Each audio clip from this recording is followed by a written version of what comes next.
This is something many of you have been asking for, and after some time I finally found 3 stories that take place during school lockdowns. It was a typical dull day in geometry class, except it was Friday, last period, and everyone was eager for the weekend.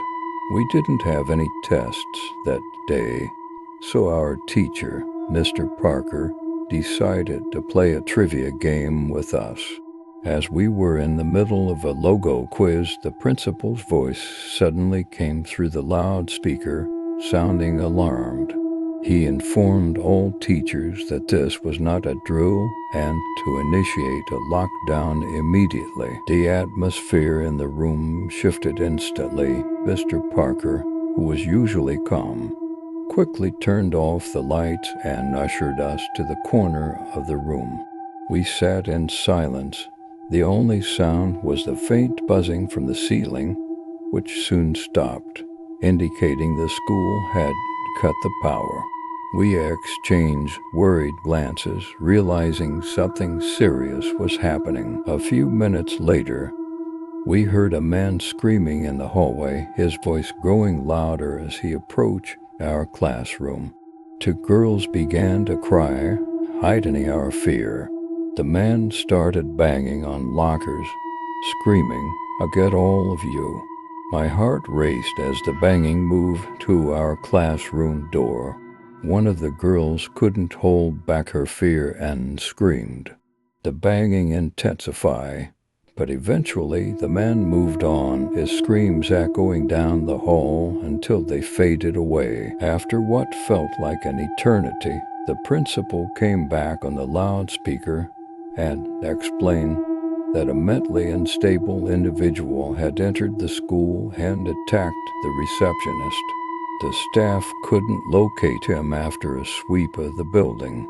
The principal instructed the teachers to keep the doors locked and continue teaching, but not to allow any students to leave. The most unsettling part came later, when rumors spread that the night janitor found the men asleep in a storage closet. According to some, he had a weapon in his pocket, but by the time the police arrived, he was gone. To this day, I don't know if he was ever caught, but I hope he's getting the help he needs. The second story took place during the second lunch period, mostly for 7th and 8th graders.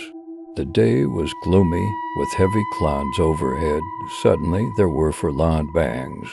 At first, I thought it was thunder, but the lunchroom erupted in screams. Campus security rushed in, yelling at everyone to get inside the multipurpose room. We were herded inside, with security covering the glass walls with curtains and adults guarding every exit. My friend Mike asked one of the teachers what was going on. When he returned, he told us that a disturbed man who lived near the school had barricaded himself in his house, threatening to kill himself and anyone who approached. Worse, it turned out he was a registered sex offender. We were stuck in the multipurpose room for over an hour before being escorted back to our classes. Later, I learned that the man lived next to my friend Jessica, who shared a creepy story about seeing him at his window one Halloween, writing disturbing messages in his own blood. At the time, she thought it was a Halloween prank, but after that day, we all knew he was seriously troubled. The last story happened to me a few weeks ago. I'm 22, recently graduated, and got a job as an IT intern at my old high school.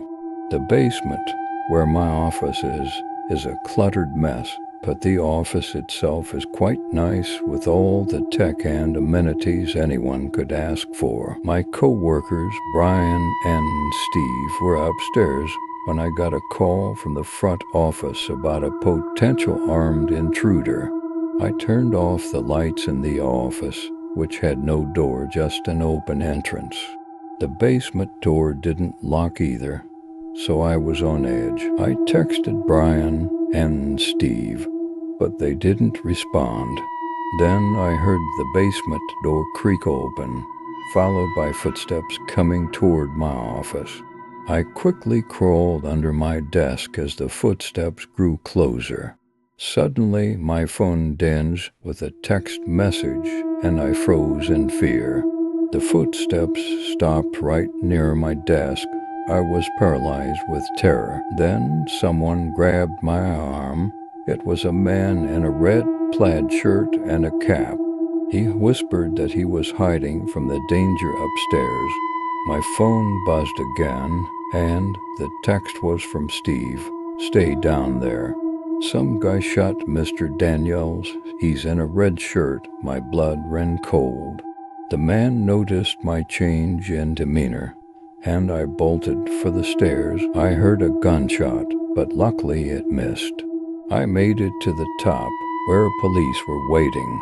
They caught the man as he tried to escape. Mr. Daniels survived the shooting, but the incident left a scar on all of us.